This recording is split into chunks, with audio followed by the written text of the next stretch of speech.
the late President Daniel Arap Moi as the MP for Baringo Central. Ibrahim Karanja highlights bits of the political life for the now Kanu presidential flag bearer. On the date late retired President Daniel Arap Moi was buried at his Kabarak home, the political star of his youngest son, Gideon Moi, shone even brighter, coincidentally. In terms of seniority and so forth, mimi ndio kweli the leader of this family now. Lakini kwa kisiasa wacha mimi naamsha Gideon. Gideon kuja.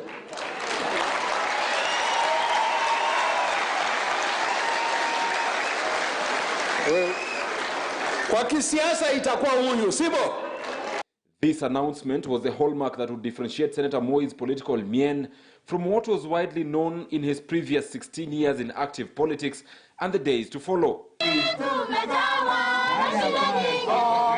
Stepping into what was by then considered shoes too big to fit in 2002, Gideon Moi's debut in politics was through replacing his father, the late retired President Daniel Moi, as a member of parliament for Baringo Central, a constituency that the senior Moi had represented for decades. Considered a political novice back then, his style of politics was distinct, choosing to stay away from the public limelight, instead spending most of his time touring development projects in his constituency. This was at the backdrop of serious developments at the Independence Party KANU, back at the headquarters. But in 2007, Gideon found himself in the political cold after he failed to retain his Baringo Central seat, losing it to Sami Mwaita, who vied on an ODM ticket against Gideon's KANU. But in the 5 years between 2008 and the 2013 general election, Moi embarked on grassroots engagements, building new networks while strengthening old ties as he planned to contest as the first senator for Baringo. The result of his grassroots engagements bore fruit in the 2013 general election as the KANU chair whitewashed his closest rival, Reverend Jackson Kosgei, with over 80% of total votes cast to become the first elected senator for Baringo County, a seat he again easily retained in 2017. Gideon's slogan then was Tokotai, a Kalenjin word loosely translated to mean his focus was still ahead. Anieleza kazi yangu ndio nini?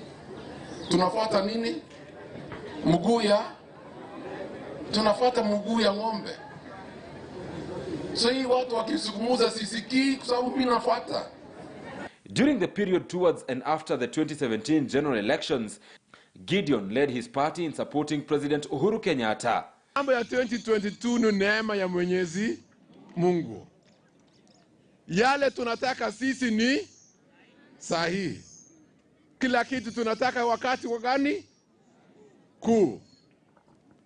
Maendeleo sahihi, barabara sahihi, basari sahihi. Si ndio? Kazi ya vijana wetu sahihi.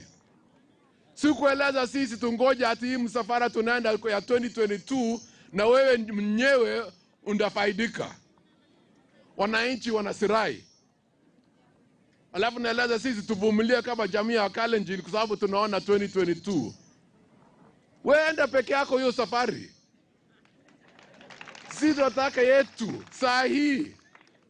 Yet still his nationwide acceptance was growing, from a range of endorsements by groups of people from different regions to installations as an elder. The man was slowly building a niche for himself as an alternative for Kenya's leadership. Wakati itafika 2022, wanaume watasimama. Sasa hakuna haja ya kusema hivi kutisha watu. Hiyo iko wengine hawezi kutishika. Wacha niwaeleze. But with the death of President Moi, the 1963-born senator had a bigger mantle.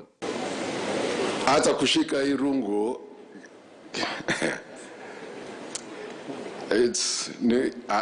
anyway, nitashika and I'll do my best na nitajaribu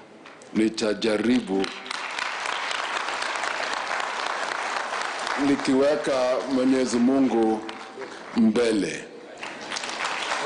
While some touted that his political star was now bound to fade out, others saw more than the previous subtle man. In January 2021, he received the coveted installation by elders from the Talai community of Kapsisiwa in Nandi County. Leo tumeutawasha Gideon Moi kwa kiongozi wa Kalenjin. Tunataka sauti yake isungumuze kama Moi, kama baba yake. Tutapumzika mpaka tuhakikishe tumepitisha BBI. But it is the force in which he kick-started campaigns for the BBI process that finally crafted the resilience and resolve in Gideon Moi, running the pro-BBI campaigns to different parts of the country. Ibrahim Karanja, KTN News. Thank you, Ibrahim Karanja, for that report, which leads us into our first short commercial break right here on News Desk. But when we come back to tell you about the calls for stopping the politicization of scientific matters, this and much more coming your way right here on News Desk. Do stay with us.